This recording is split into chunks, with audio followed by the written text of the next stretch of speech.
Good morning दोस्तों। आज हम बात करेंगे आशीष अरोड़ा सर की जो नई चेकलिस्ट आई है 2025 की। उसका नाम दिया गया है प्रीलिम्स चेकलिस्ट 2025। उसका फर्स्ट क्वेश्चन निकल के आता है अर्थमेटिक सेक्शन का कि डिस्टेंस है पटना और पटियाला के बीच में 22 किलोमीटर है और मैं राइड करता है बाइक पे और स्टार्ट करता है पटना से पटियाला की तरफ 64 किलोमीटर पर आवर की स्पीड से और 45 मिनट में ये 45 मिनट के डिस्टेंस 45 मिनट से लेट हो जाता है और अब ये 37.5% से ओरिजिनल स्पीड को बढ़ा देता है। ऑन टाइम पे पहुंच जाता है और वाई की वैल्यू बताओ। तो अब सीधा सा लॉजिक ये है कि S1 into S2 by S1 minus S2 into time difference, ये होती है हमारी डिस्टेंस। ये डायरेक्ट फॉर्मूला याद रखना है जब लेट और जल्दी वाला अगर कोई पहुंच रहा है तो, वरना आप लोग वैसे भी कर सकते हो। जैसे मतलब इतना टाइम लगता है 37.5% से बढ़ा देता है, इसका 37.5% निकाल के ऐसे कुछ कर सकते हो आप लोग। तो 64 किलोमीटर S1 की वैल्यू है वो 64 किलोमीटर पर आवर है। ओके, तो S2 की वैल्यू जो हो जाएगी 3/8 से बढ़ा देता है 64 को, तो 8 से काटूंगा 24 किलोमीटर पर आवर से बढ़ जाएगी। तो पहले 64 थी, 4 4 8 6 तो 8 88 किलोमीटर पर आवर हो जाती है। ऑन टाइम पे पहुंचने का मतलब है कि टोटल टाइम डिफरेंस होगा वो 45 मिनट होगा। 45 मिनट को घंटे में बदलूंगा तो 45/60 आ जाएगा, 15 या 45 3/4 आ जाएगा। बस इतना करना था आप लोगों को। 88 इंटू 64 और नीचे दोनों का डिफरेंस आएगा, दोनों का डिफरेंस था 24 और ये आ जाएगा 3/4।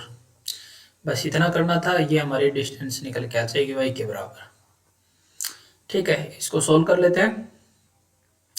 4 से काटा 16 बार, 8 से काटा 3 बार, 8 से काटा 2 बार, 3 से 3 कैंसल, 88 को 2 से मल्टीप्लाई किया तो 80 दूनी 160 और 16 176 किलोमीटर। होप आप लोगों को ये चीज समझ में आई होगी। नेक्स्ट क्वेश्चन की बात कर लेते हैं कि अरुण ने इन्वेस्ट किया 4800 रुपए एसबीआई में 25% कंपाउंड इंटरेस्ट 2 साल के लिए। Okay, if he also invested x in BOB at 15% compound interest per annum 2 साल के लिए, then the interest he received from SBI is 636 more than that received from BOB. Value of x, x की वैल्यू याद करनी है तो इसका सिंपल सा आप लोगों को बता देता हूँ कि 25% कंपाउंड इंटरेस्ट है तो 2 साल का ब्याज कितना हो जाएगा। या तो आप लोग ऐसे कर सकते हो कि 25% का फ्रिक्शन वैल्यू होता है 1/4। तो पहले साल अगर 4 लगेगा कंपाउंड, अगर मेरा प्रिंसिपल 4 यूनिट है तो 1 यूनिट बढ़ के 5 यूनिट हो जाएगा। मेरा क्या हो जाएगा, 5 यूनिट हो जाएगा अमाउंट, और जो दोनों का डिफरेंस है वो क्या हो जाएगा, मेरा इंटरेस्ट हो जाएगा। तो दूसरे साल भी 6 होगा, 4 प्रिंसिपल है तो दूसरे साल भी 5 1 यूनिट।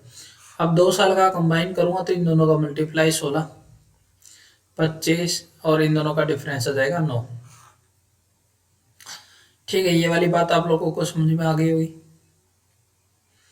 ठीक है, अब 16 यूनिट की वैल्यू जो दे रखी है अपने को 4800 दे रखी है, तो 1 यूनिट की वैल्यू कितनी आ जाएगी 300 और 9 यूनिट की वैल्यू कितनी आ जाएगी 2700।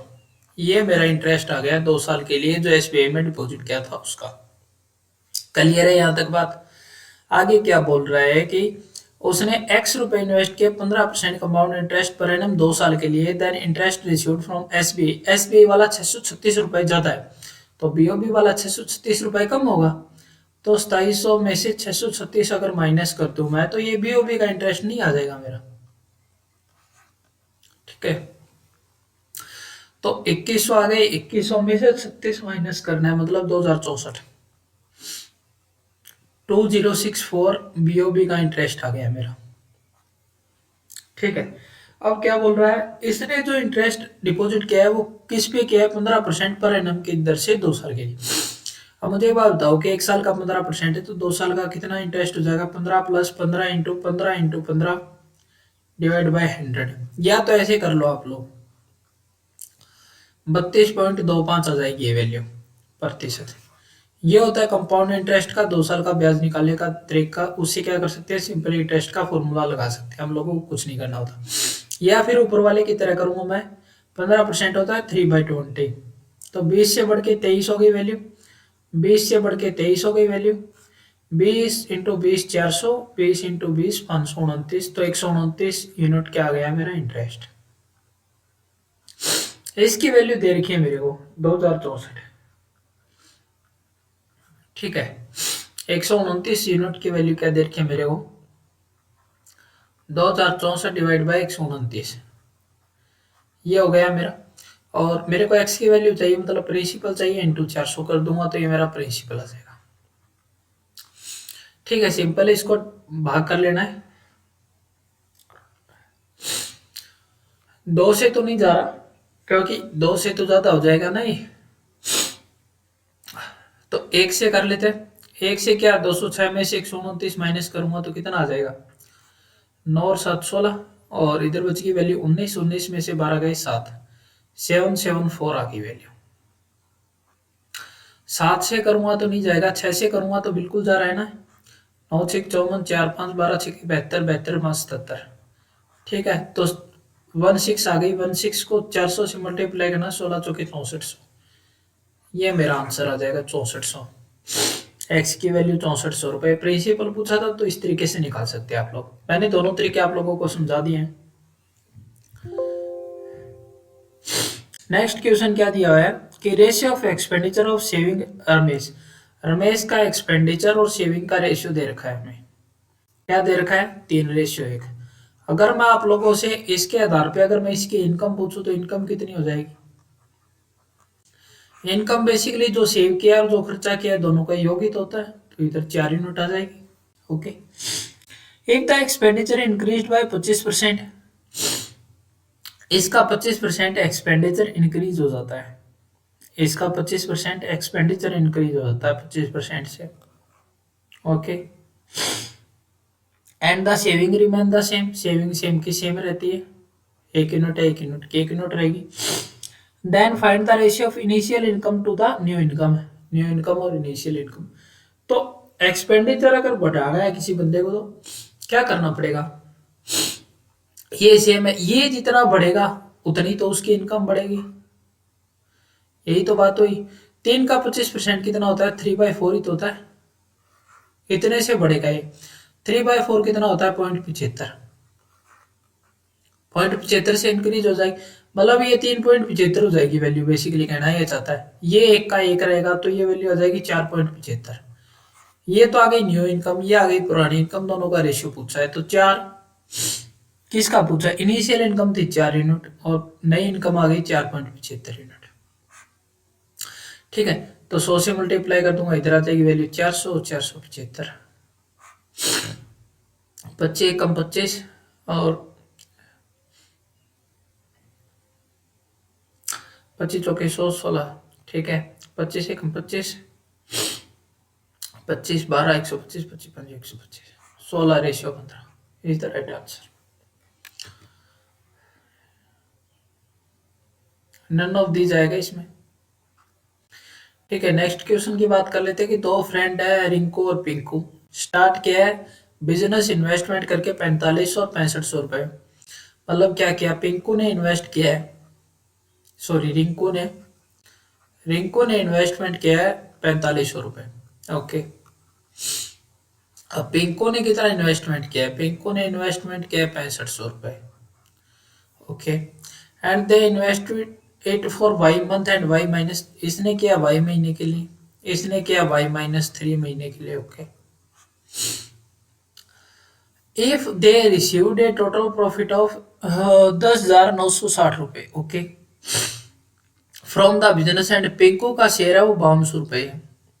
ओके, पिंकू का जो शेयर है वो 5200 रुपए है और टोटल प्रॉफिट हुआ है 10,960 रुपए का, टोटल प्रॉफिट 10,960 रुपए का हुआ है, उसमें से पिंकू का जो प्रॉफिट है वो 5200 रुपए है, तो रिंकू का कितना हो जाएगा, इसमें से 5200 माइनस कर दूंगा, सिंपल है।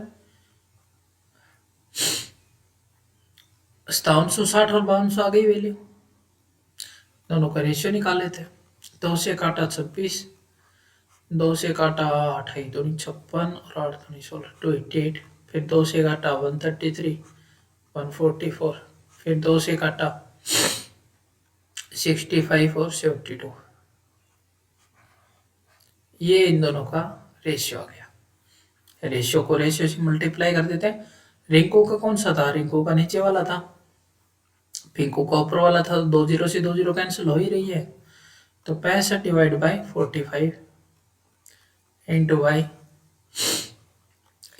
-3, ये आ गया 65, ये आ गया 72। 65 से 65 कैंसिल हो गया, ये आ गई वैल्यू 72y -3 दूनी 6, 7 21, 216 इज इक्वल टू 45y। इन दोनों का डिफरेंस कितना आ गया? 27 यूनिट की वैल्यू कितनी आ गई? 216 डिवाइड बाई 27। अब 9 से काटूंगा तो 9 दूनी 18, 9 चौके 36, 9 से काटा 3 बार, तो y की वैल्यू आ गई 8। अब जो पूछा गया है उसका आंसर दे देते हैं। वैल्यू ऑफ y पूछा गया 8। तो आप लोगों को ये बात भी क्लियर है। Average weight of a class of 15 student remain same when one student whose weight is 75 kg less than two new student weighing 63 and 54 kg join the class. Find the initial average weight of 15 student. 15 स्टूडेंटों का initial average बताओ भाई, क्या होगा? हम मुझे बात दो, मान लिया 15 स्टूडेंट थे। अब 75 किलो वाला बंदा निकला है इससे, ठीक है। अब 75 किलो वाला मान लिया मैंने, पहले x kg वेट था, पूरी क्लास का x kg वेट मान लिया मैंने।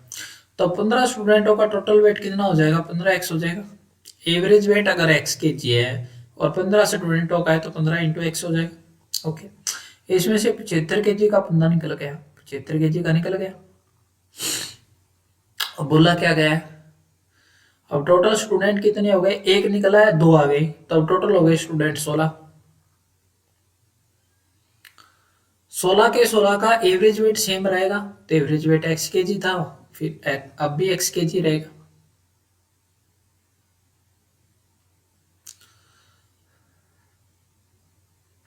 या फिर ऐसे कर सकते हैं कि 15, अब स्टूडेंट कितने बचे? 14 बचे। 14 का वेट कितना आया? 14 इंटू एक्स आया।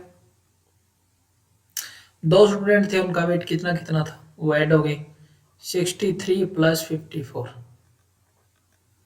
ये वाले ऐड हो गए। तो ये और ये दोनों बराबर होने चाहिए वेट में, क्योंकि टोटल वेट इनका भी दिया हुआ है, टोटल वेट इनका भी दिया हुआ है, टोटल वेट दोनों का बराबर होना चाहिए, ठीक है। 15 में से x, तो 63 प्लस 54 प्लस 75, x की वैल्यू आ जाएगी 5 4 9 3 12 2 1 7 5 12 12 6 18 18 1 19। मैंने कुछ गलत कर दिया, मैंने कुछ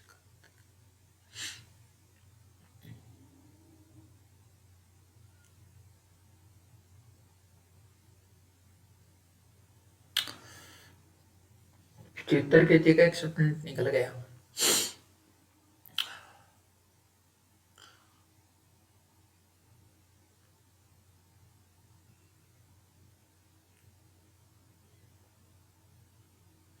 ये तो गलत हो गया भाई, रुको रुको रुको। 15 into x -75 plus 63 plus 54 is equal to 16 into x, ये आएगा। एक्स की वैल्यू कितनी हो जाएगी? दोनों का डिफरेंस हो जाएगा 4 3 7 4 5 11 117, 117 में से 75 गए, 25 और 70 42 kg, 42 kg is the right answer. Sorry, अब देखो इसने क्या क्या है, 15 मान लिया मैंने एक्स एवरेज वेट था, तो 15 स्टूडेंटों का वेट कितना आ गया? 15x आ गया। अब बोला क्या गया है? 75 kg वाला माइनस कर दिया, दो नए स्टूडेंट आगे जोड़ दिए। अब टोटल स्टूडेंट कितने हो गए 15x में से? एक तो ये कम हो गया, 15 में से 14, 14 और 2 16, 16 का एवरेज वेट भी 16x के बराबर होगा, तो x की वैल्यू कितनी आ गई मेरी? 42 kg। यही हमसे पूछा गया था, ठीक है। नेक्स्ट क्वेश्चन की बात कर लेते हैं। नेक्स्ट क्वेश्चन में क्या दिया हुआ है कि राजू, पंकज और सत्यम कंप्लीट कर सकते हैं किसी काम को। राजू, पंकज प्लस सत्यम इसी काम को 20 दिनों में कंप्लीट कर सकते हैं। Okay. Satyam alone can complete work in 28 days. Satyam जो है वो अकेला कर सकता है 28 डेज में। Okay. If all the three men starting working together but after 15 days Raju and Pankaj left the work, then how many days Satyam alone कितने दिनों में काम कंप्लीट कर सकते। इन दोनों का एलसीएम क्या आ जाएगा 140। 140 डेज तो 28 पंजू ये आ जाएगा वर्क पर डे, मतलब 5 काम पर डे के हिसाब से करता है। ये डेज नहीं आएगा, ये वर्क आ जाएगा, टोटल वर्क। ये करता है 20 सत्ते 140 वर्क पर डे। ओके। अब मुझे एक बात बताओ, सत्यम इधर कॉमन है, सत्यम इधर कॉमन है, तो राजू और पंकज का जो अपने को पता चल जाएगा। राजू और पंकज एक दिन में कितना काम करते हैं। राजू प्लस पंकज करते हैं एक दिन में 2 यूनिट का, 2 वर्क पर डे। अब तीनों ने काम साथ में स्टार्ट किया, मतलब 7 यूनिट वर्क पर डे करते हैं, और 15 7 105 यूनिट काम कर दिया उन्होंने 15 दिन में, तो रिमेनिंग बचा 35 यूनिट काम। अब 35 यूनिट काम सत्यम को कराना है 5 वर्क पर डे के हिसाब से, डिवाइड बाय 5, तो 7 दिन में काम कंप्लीट कर देगा वो रिमेनिंग। यही पूछा गया हमसे।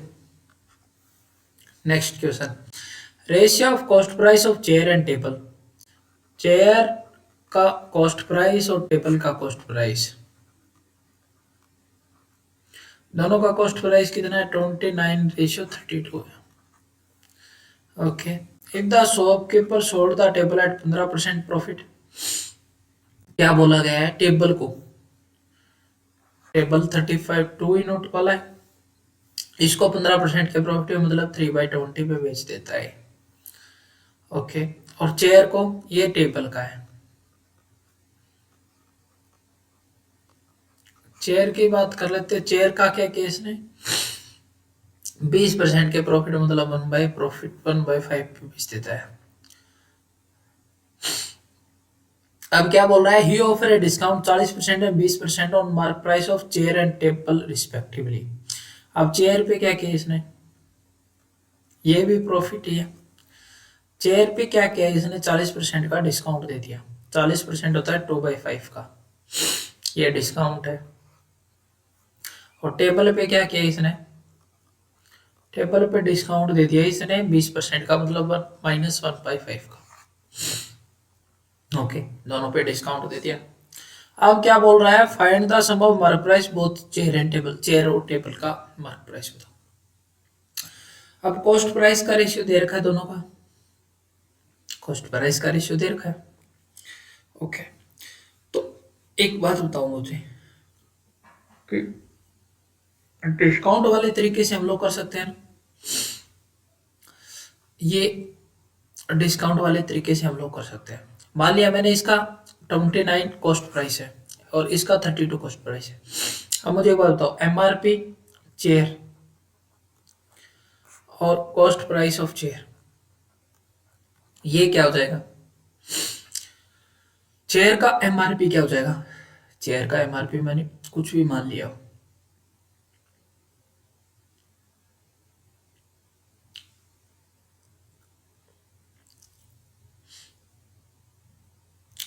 हो सकता है कैसे, चेयर का कॉस्ट प्राइस दे रखा है, कॉस्ट प्राइस में अगर प्रॉफिट ऐड करता हूँ, इसमें अगर ये ऐड करता हूँ,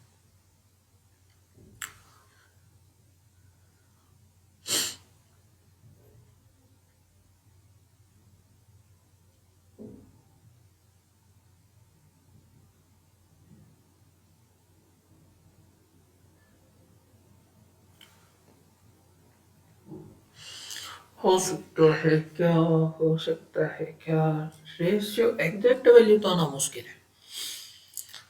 देखते हैं फिर भी क्या कर सकते हैं। ये टेबल का है, ये चेयर का है। ओके। तो हम लोग क्या कर सकते हैं, मान लिया मैंने चेयर का कॉस्ट प्राइस है वो 29x है, तो 5 यूनिट की वैल्यू 29x। ओके, 6 यूनिट की वैल्यू, 5 यूनिट की वैल्यू 29x, तो डिवाइड बाई 5 इंटू 6, ये आ जाएगा मेरा सेलिंग प्राइस, चेयर का सेलिंग प्राइस।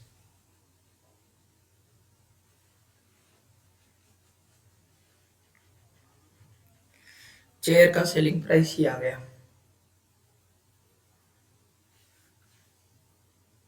ठीक है,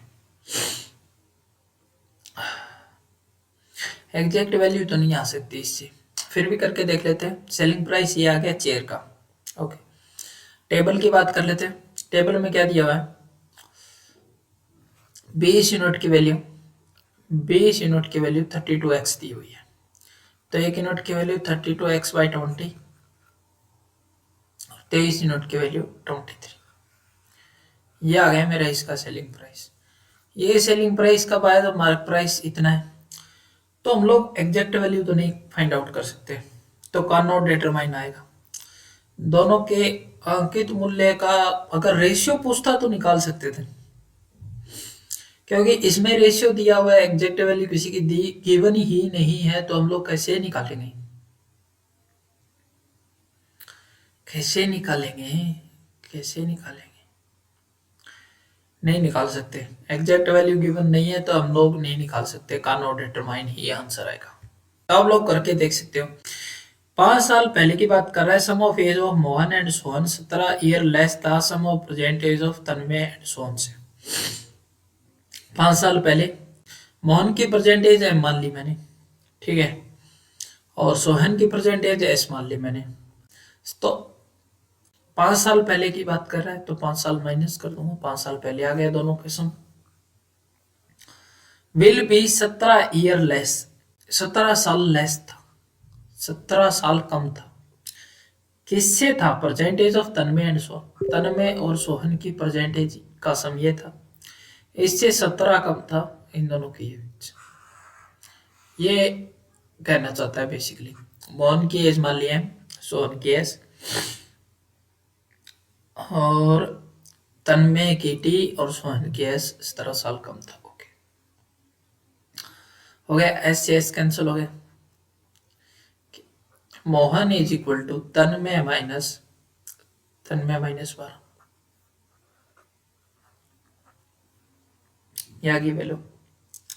if the sum of age of Tanmay and Mohan 4 year hence, 4 साल बाद तन्मय और मोहन की, तन्मय और मोहन की 4 साल बाद 45 ईयर है सम, तो तन्मय प्लस मोहन 41 ईयर के हैं प्रेजेंट में। ओके, परसेंटेज ऑफ मोहन पूछा है, तो मोहन इज इक्वल टू तन्मय के पदों में रख देते मोहन के, तो मोहन प्लस 12 तन्मय को, Mohan plus 12 plus Mohan is equal to 41, 41 में से 12 गए 29, तो 2m की वैल्यू 29।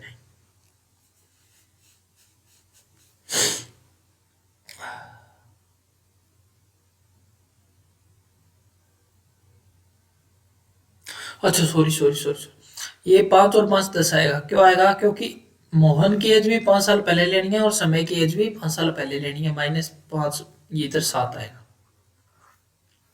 इसी प्रकार 4 और 4 8 लेनी है इधर वैल्यू, क्योंकि दोनों का 4 4 होगा ना, ये बात मैंने मिस कर दी।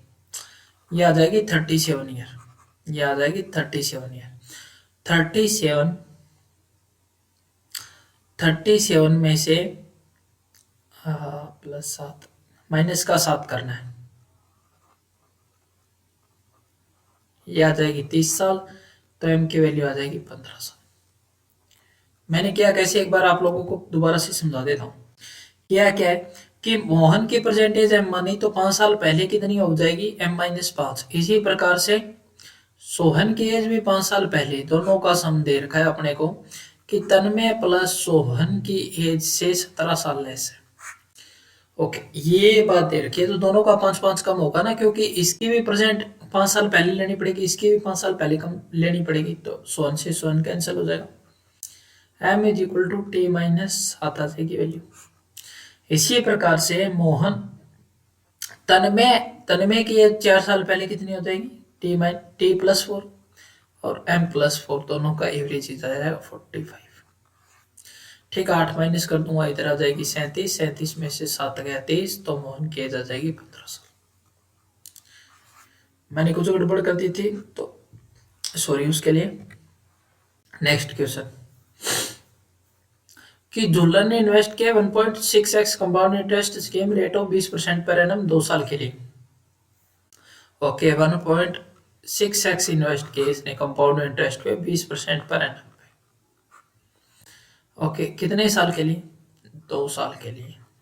ओके, और इसने आल्सो इन्वेस्ट किया x प्लस 2400 रुपये। ओके, कैसे इन्वेस्ट किया है, सिंपल इंटरेस्ट पे रेट ऑफ इंटरेस्ट 18% पर एनम 2 साल के लिए। ये जो किया है वो 18% पर एनम 2 साल के लिए। Okay, if investment she received from compound interest scheme is 1200 more than that the is received simply interest from, मतलब इन दोनों का डिफरेंस दे रखा है कि ये वाला ज्यादा है इससे। 20% का 2 साल के लिए सबको याद होना चाहिए। निकालना चाहो तो 20 + 20 + 20 × 20 डिवाइड बाय 100, ये फॉर्मूला होता है।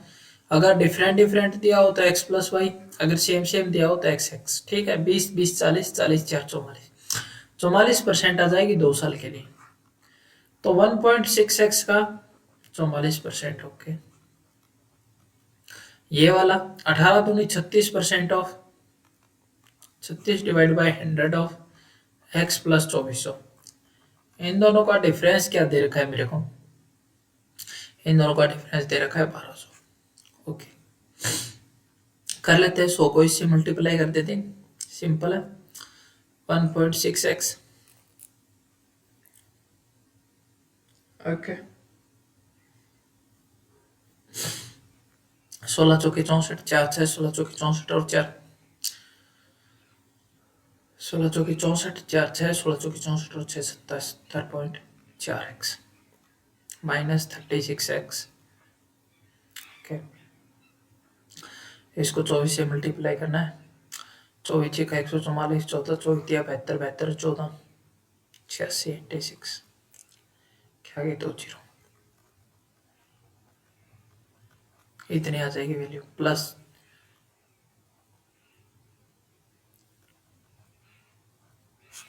0 0 4 6 12 8 20 206400। इसमें से अगर ये माइनस करूँ तो ये कितना आ जाएगा मेरा, 0.4 तो रह जाएगा, और ये वैल्यू आ जाएगी 34, 34.4x की वैल्यू 20 64 के आगे 2 जीरो डिवाइड बाई 34.4x की वैल्यू ये आ जाएगी मेरी। ठीक है, जीरो को माइनस करने के लिए एक जीरो इधर बढ़ा देता हूँ, इसको मल्टीप्लाई करना है तो 2 से काटा तो 17 दूनी 34 172, 2 से काटा 10 दूनी 20 1 4 32, फिर 2 से काटा तो 516, 2 से काटा तो 8 दूनी 16 86, और इधर 43 25 दूनी 50 43, 43 को 258 से मल्टीप्लाई करना, 258 डिवाइड बाय 43, 6 से काटूंगा, 6 से बिल्कुल कट रहा है तो 6 के आगे 3 जीरो, एक्स की वैल्यू आ जाएगी 6000 रुपये। एक्स की वैल्यू पूछी गया हमसे, क्या पूछा है, तो एक्स की वैल्यू पूछी है तो 6000 रुपये। आप लोगों को ये बात पसंद आई होगी। Average expenditure of Raman from Monday to Saturday, Monday to Saturday कितने दिन होते हैं अभी, मंडे होता है, ट्यूसडे होता है, वेडनेसडे होता है, थर्सडे होता है, फ्राइडे होता है, सैटरडे होता है, और सैटरडे तक का है 1 2 3 4 5 6, 6 दिन का एवरेज एक्सपेंडिचर 4500 रुपये। तो 6 दिन का टोटल एक्सपेंडिचर कितना आ जाएगा, 4500 इंटू 6, 6 चौकी 24 3 27, 27,000 रुपये टोटल एक्सपेंडिचर आ जाएगा, क्योंकि 6 दिन का एवरेज है तो 4500 को 6 से मल्टीप्लाई कर दिया। ओके, ये स्पेंड 1800 ऑन मंडे या 2400 ऑन संडे। अब क्या दे दिया गया, 1800 तो मंडे को करता है, ओके एक्सपेंडिचर, और 2400 करता है संडे को। 2400 करता है संडे को, एक संडे और आ गया भाई, संडे को करता है 2400 रुपये। Okay, find the average expenditure from Tuesday to Sunday. Tuesday to Sunday पूछा गया, 27,000 में से 1800 माइनस कर दूंगा, ट्यूसडे टू संडे आ जाएगा 6 दिन, वही 6 दिन बचेंगे। इन दोनों का गैप कितना आ जाएगा, 600 का। 600 को 6 में डिवाइड करना है तो 27,100 रुपये।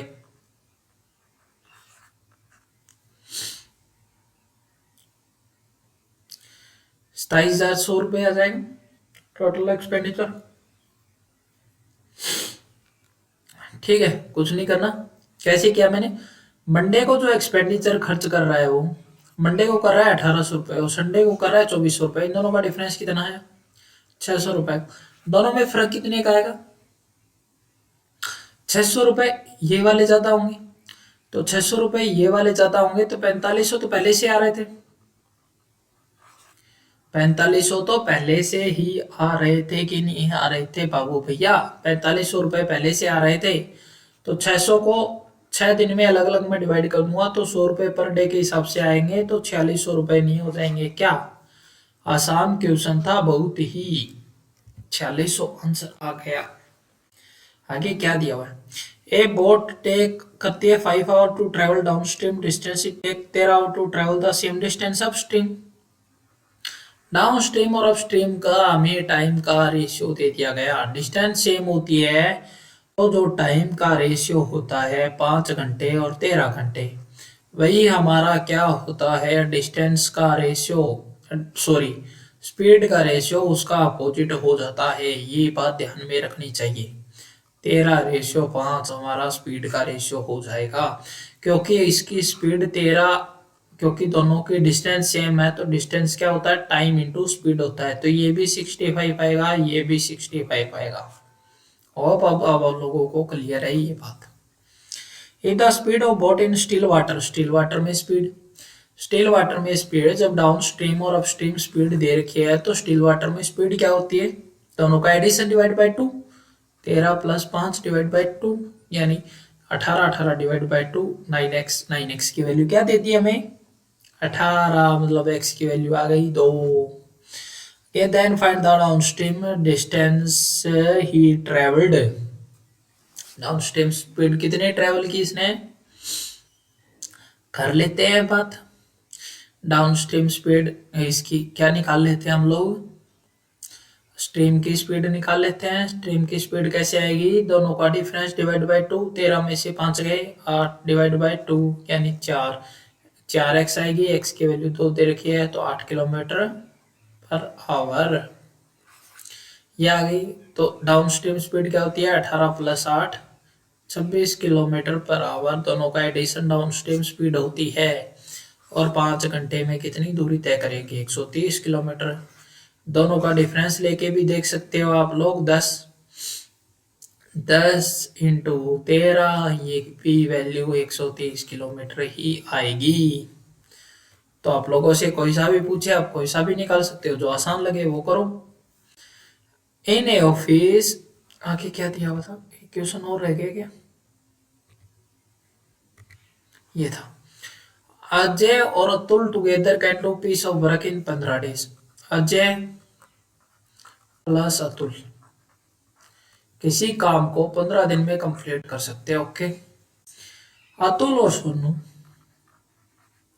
अतुल प्लस सोनू किसी काम को क्या कर सकते हैं, 22.5 दिन में कंप्लीट कर सकते हैं। ओके, सोनू एंड अजय, सोनू और अजय इधर लिख लेते हैं, सोनू और अजय किसी काम को 18 दिन में कंप्लीट कर सकते हैं। Find the time taken by Atul alone. Okay, तीनों का एलसीएम ले लेते हैं।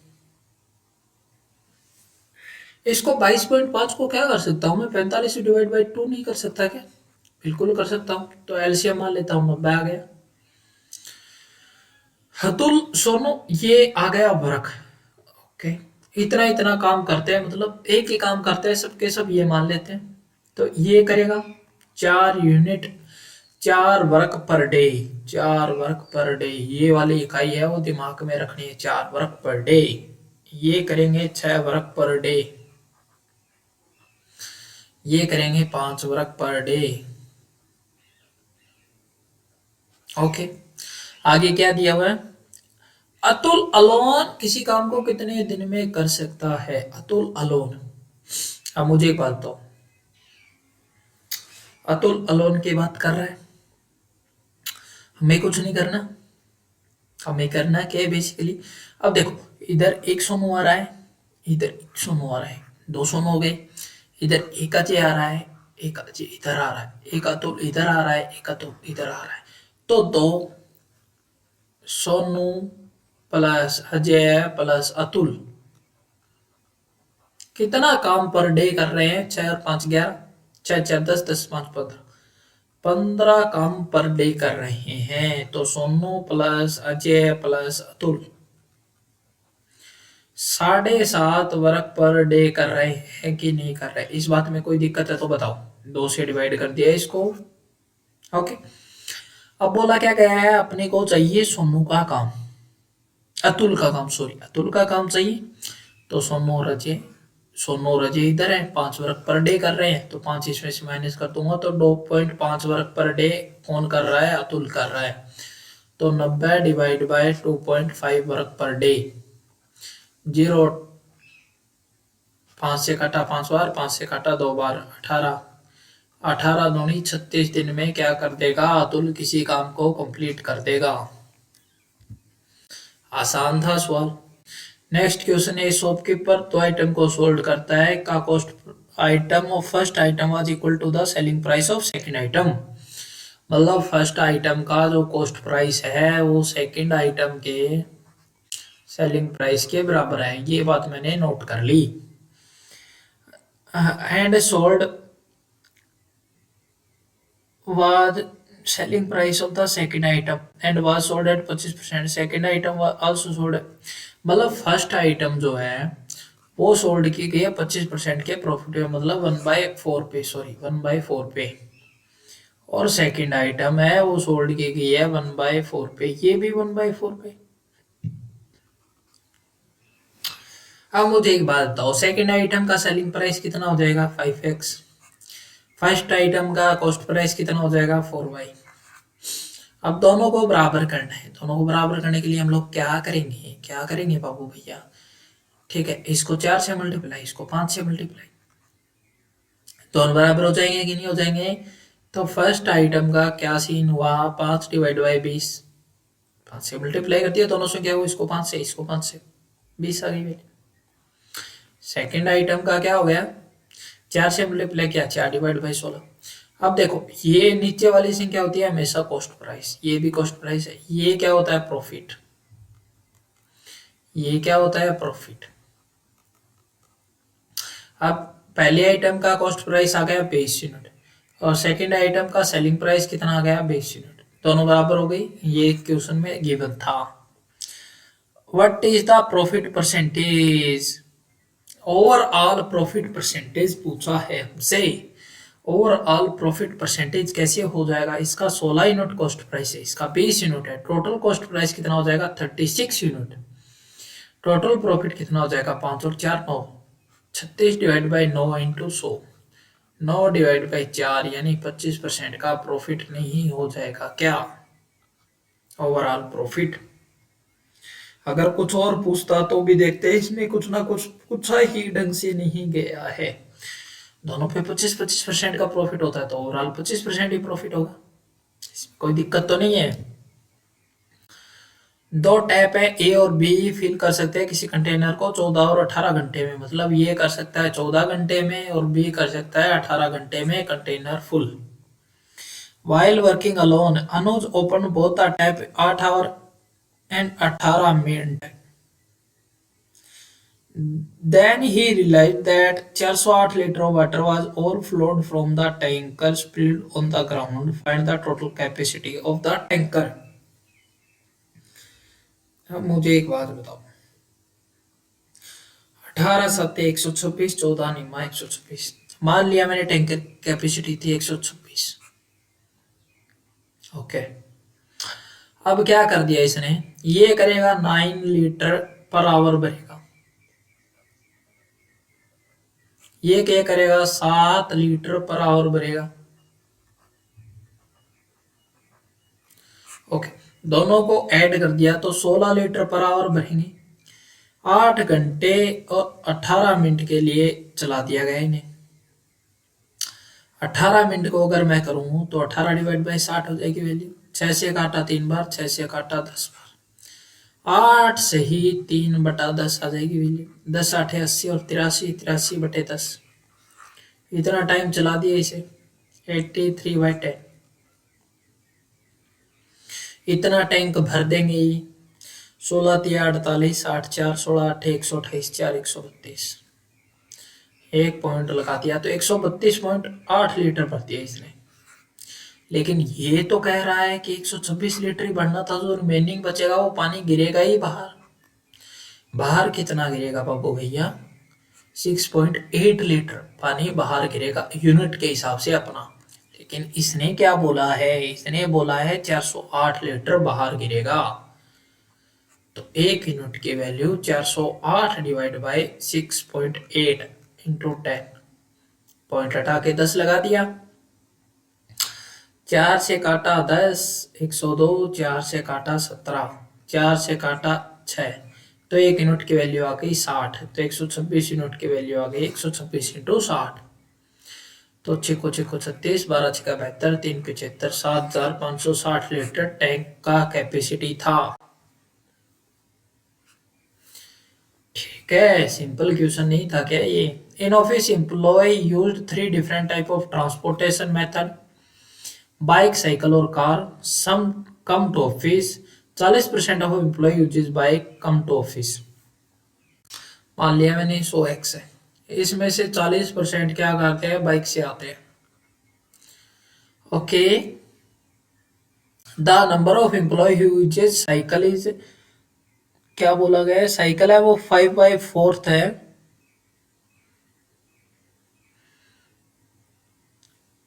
कार का उपयोग करने वाले की संख्या का 5/4 है, जो कि 200 है। मतलब क्या बोला गया है,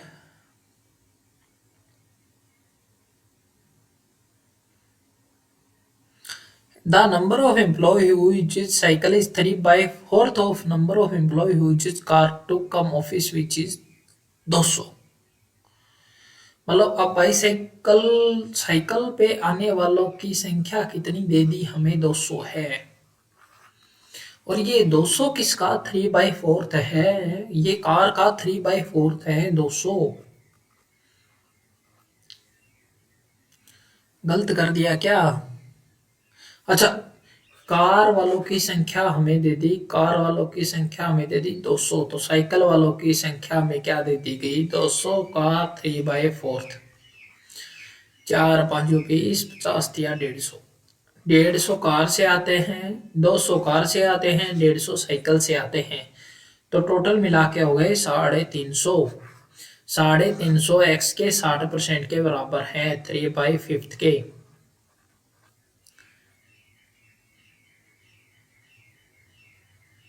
कार्यालय में कर्मचारियों की कुल संख्या,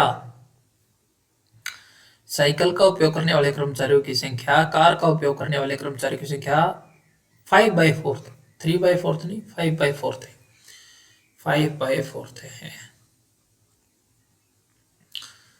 4 50 250, 250 250 और 200 450, 450 आएगी ये वैल्यू। 15 इंटू 5 750 आ जाएगी टोटल। ये 5/4 था, तो 750 टोटल कर्मचारी हो जाएंगे ऑफिस में। आसान था ये तो, कुछ नहीं था क्वेश्चन में। अनिरुद्ध स्कूल जाता है होम से स्कूल 15 किलोमीटर पर आवर की स्पीड से। Okay, and reaches his, 13 minute late पहुंचता है, लेट पहुंचता है। आगे क्या दे रखा है, next day increase speed bye 9 kilometre per our. इसमें 9 किलोमीटर पर आवर बढ़ा दी, तो मतलब 24 किलोमीटर पर आवर की स्पीड से जाएगा। अब वो क्या बोल रखा है, 11 मिनट जल्दी पहुंचता है, 11 मिनट अर्ली पहुंचता है, 11 मिनट अर्ली पहुंचता है। डिस्टेंस बताओ, डिस्टेंस का फॉर्मूला पहले ही बता चुका हूँ, S1 इंटू S2, दोनों का डिफरेंस 15 इंटू 24, दोनों का डिफरेंस आ गया 9 का, और दोनों के टाइम का डिफरेंस अब की बार क्या करना है, अर्ली और लेट में दोनों का ऐड हो जाता है, 11 13 24, 24 डिवाइड बाई 60। ये हमारा आंसर आ जाएगा, 6 चौके 24, 6 दाई 60, 5 दिया 15, 5 दूनी 10, 9 दूनी 18, 6 दिया 18, 6 चौके 24, 3 से 3 कैंसिल, तो 16 किलोमीटर हमारा आंसर आ जाएगा। None of this is the right answer. Next question, find the number of ways which team 7 cricketer can be formed from 6 batsmen and 5 bowler such that there must be 3 batsmen and 2 bowler in the team। 3 batsman आनी चाहिए भाई, condition है, और 2 bowler आने चाहिए, condition है। 7 क्रिकेटरों की टीम बनानी है, 7 क्रिकेटरों की टीम बनानी है, ठीक है। 6 बैट्समैन हैं, और क्या है, 2 बॉलर हैं, क्या है, 5 बॉलर हैं, 5 बॉलर हैं। कितने तरीके हो सकते हैं, कितने तरीके हो सकते हैं भाई, ये पूछा गया है हमसे। आसान सवाल है बिल्कुल ही, आप लोगों को करना कुछ नहीं है इसमें, बस दिमाग लगाना है थोड़ा सा। कैसे दिमाग लगाएंगे, अब 7 क्रिकेटर हैं टोटल, ये वाली संख्या है वो टोटल की है कि इतने इतने बंदे उपस्थित है अपने पास में।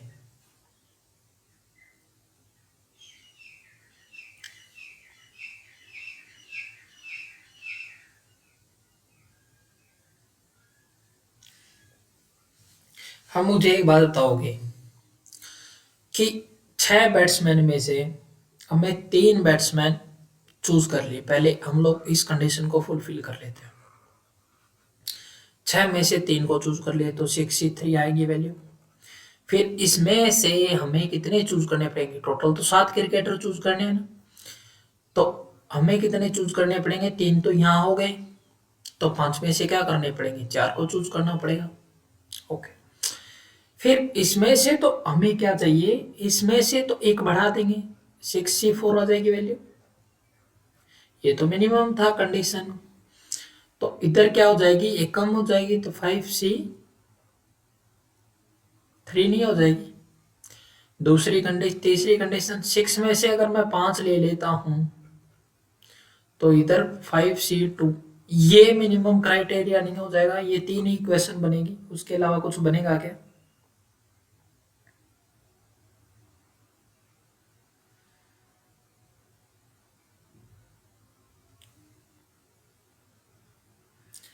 कुछ बनेगा तो नहीं, कुछ बनेगा तो नहीं। तीनों को क्या कर देते हैं, तीनों को ऐड कर देते हैं, टोटल नंबर ऑफ पेज आ जाएंगे, तो 6 इंटू 5 इंटू 4, 3 इंटू 2 इंटू, ये वैल्यू तो एक ही आएगी ना, 5 ही आएगी, तो इंटू 5, इसकी वैल्यू 5 ही आएगी क्योंकि ये 5C1 के बराबर ही होता है।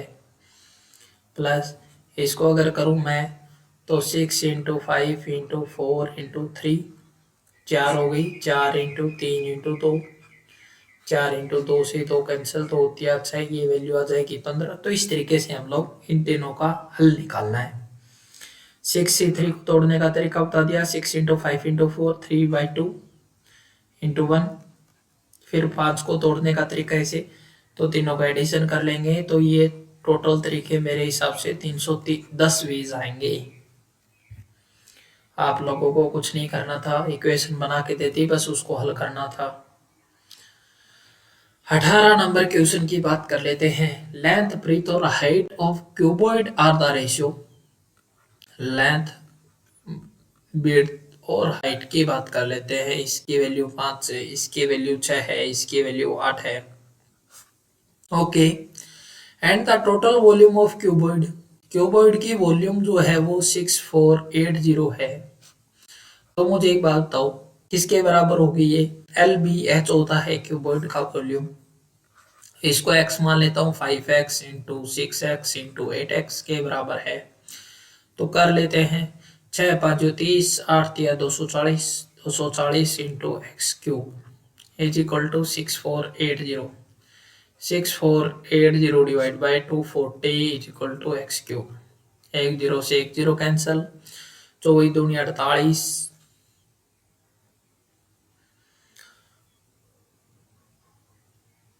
24 दूनी 48, 48 16, 24 छक्का 144, 24 7 168, एक्स की वैल्यू आ गई 3। पूछा क्या गया, then the find of lateral surface area of cuboid. Lateral surface area क्या होता है? Lateral surface area of cuboid क्या होता है? लेटरल सरफेस एरिया का फॉर्मूला होता है 2 into l plus b into h. कर लेते हैं, एल प्लस बी की वैल्यू कितनी आ गई? 6 और 5 11, 2 इंटू 11x इंटू एच की वैल्यू कितनी आ गई? 8x। ठीक है, 11 दूनी 22, 22 8 176, 176 इंटू एक्स की स्क्वायर कितनी आ जाएगी? 9। 176 को मल्टीप्लाई करना है 9 से, 9 6 54, 4 5 17, 153 और 5 158, 5 1584। आसान था ये भी। नेक्स्ट क्वेश्चन, ए ट्रेन क्रॉस करती है एक ब्रिज को 40 सेकंड में। एक ब्रिज को क्रॉस करती है, वो कितने सेकंड में क्रॉस करती है भाई? 40 सेकंड में क्रॉस करती है। ओके।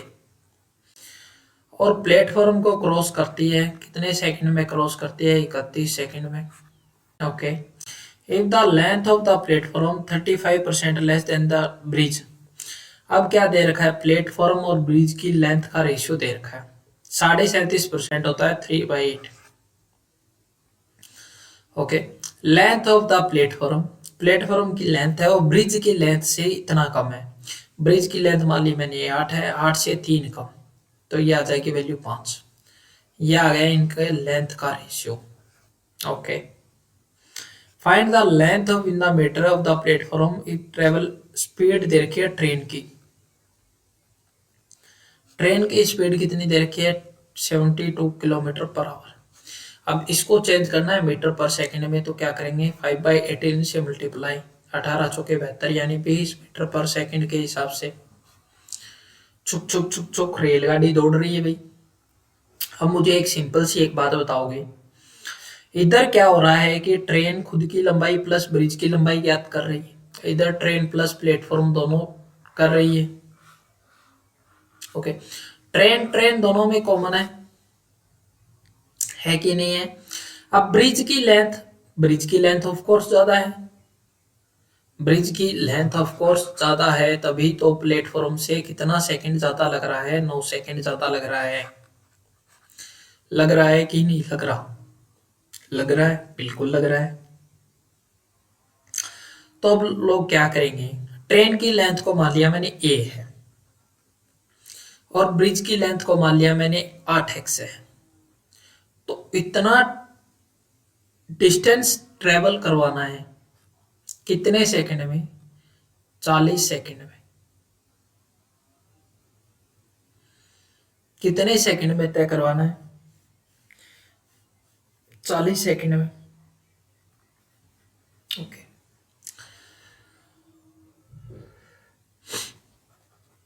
ये तो आ गई लेंथ। अब मुझे एक बात बताओगे, चाल बराबर क्या होती है? बराबर होती है दूरी बटे समय।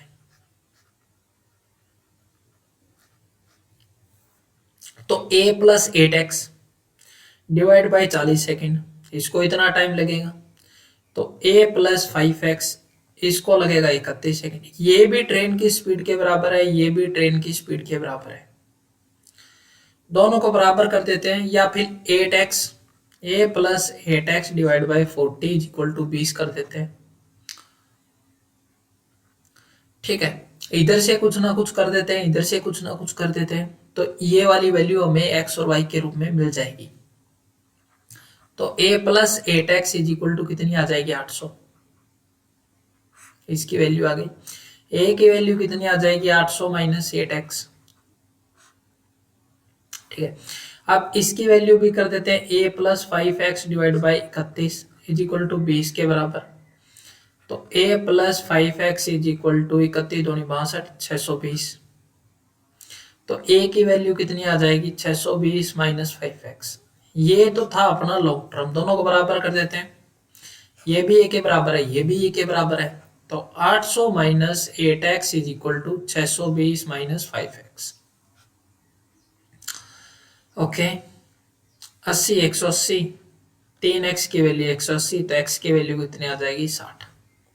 पूछा क्या गया है हमसे, then find the length in the metre of platform. Platform की लेंथ चाहिए, तो 60 5 300।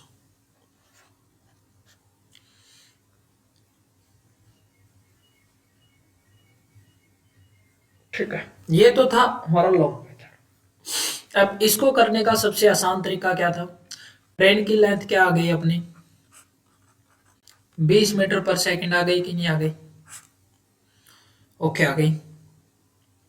ब्रिज और प्लेटफॉर्म का रेशियो कितना है लेंथ का, वो आया था हमारा 8 और 5 का आया था। इसको लग रहे थे, ब्रिज को क्रॉस करने में लग रहे थे 40 सेकंड, और इसको क्रॉस करने में लग रहे थे 31 सेकंड। लग रहे थे कि नहीं लग रहे थे। अब देखो ट्रेन तो दोनों में कॉमन है कि नहीं है। अब इन दोनों का मल्टीप्लाई अगर मैं इससे कर दूं, इन दोनों का मल्टीप्लाई अगर मैं इससे कर दूं, तो इसकी वैल्यू 800 आएगी, इसकी वैल्यू 620 आएगी। इन दोनों का डिफरेंस किसके बराबर आ जाएगा, 3x के बराबर आ जाएगा कि नहीं आ जाएगा, इन दोनों के डिफरेंस के बराबर आना चाहिए। तो ये वैल्यू आ जाएगी 180 is equal to 3x, x की वैल्यू 60, 60 5 300। बस इतना सा सवाल था। कैसे किया मैंने, क्योंकि जब ट्रेन किसी प्लेटफॉर्म को या ब्रिज को क्रॉस करती है, तो क्रॉस जब मानी जाएगी जब ट्रेन, मतलब ट्रेन की लंबाई लेट्स सपोज मैंने इतनी मान ली, ठीक है। तो वो ट्रेन कंप्लीटली क्रॉस कब कर जाएगी, तो वो यहां पहुंच जाएगी, मतलब यहां ट्रेन आ जाएगी, लास्ट सिरे पे आ जाएगी। तो मतलब उसने क्या किया है कि ब्रिज प्लस प्लेट, खुद की ट्रेन की लंबाई को क्रॉस किया है उसने। ऐसा ही प्लेटफॉर्म के साथ होता है। तो ट्रेन तो दोनों सूरतों में कॉमन है ना, ट्रेन तो दोनों सूरतों में कॉमन है। तो ये जो डिफरेंस आएगा इन दोनों की लेंथ के डिफरेंस के बराबर ही तो आएगा। सिंपल था, बस दोनों का डिफरेंस निकाल के 3x के बराबर रख दिए। Efficiency of Alok 2.5 time efficiency of Anup. Alok की जो एफिशिएंसी है वो 2.5 है अनूप की एफिशिएंसी की। बस ये वाली कंडीशन दे रखी है हमें। आलोक और अनूप 20 नंबर क्वेश्चन की बात कर रहा हूं। 25 डिवाइड बाई 10 पापा 25, 5 डिवाइड बाई 2। इससे हमें निकल के आया कि दोनों के एफिशिएंसी का रेशियो ये आ गया। अगर टाइम का पूछे तो हमें क्या हो जाएगा, 2/5 आ जाएगा। Okay, and take 105 minute less time than the Anup to complete a certain work. 105 minute कम लेता है, कौन लेता है, आलोक कम लेगा, क्योंकि आलोक को लग रहे हैं 2 दिन और इसको लग रहे हैं 5 दिन। डे और एफिशिएंसी का टर्म उल्टा होता है, तो 3 यूनिट की वैल्यू 102 दे रखी है, हमें 102 मिनट कम लगते हैं, तो 1 यूनिट की वैल्यू 102 डिवाइड बाई 3, 3 तिया 9 4 तिया 12, 1 यूनिट की value 34। Same work was completed both the person were working together. दोनों काम करते हैं, तो दोनों काम करेंगे तो कितना टाइम लेंगे, तो 32 × 2। ये तो आ गई आलोक की, और आलोक इतना टाइम लेगा। टोटल वर्क कितना आ जाएगा, टोटल वर्क आता है 34 दूनी 68, 68 मिनट तो टोटल टाइम लगेगा। टोटल टाइम इंटू एफिशिएंसी को मल्टीप्लाई कर दूंगा, टोटल वर्क आ जाएगा, और दोनों के एफिशिएंसी का योग, दोनों को से काम कराना है तो डिवाइड बाय 7। ये हमारा टोटल वर्क आ जाएगा बाबू भैया।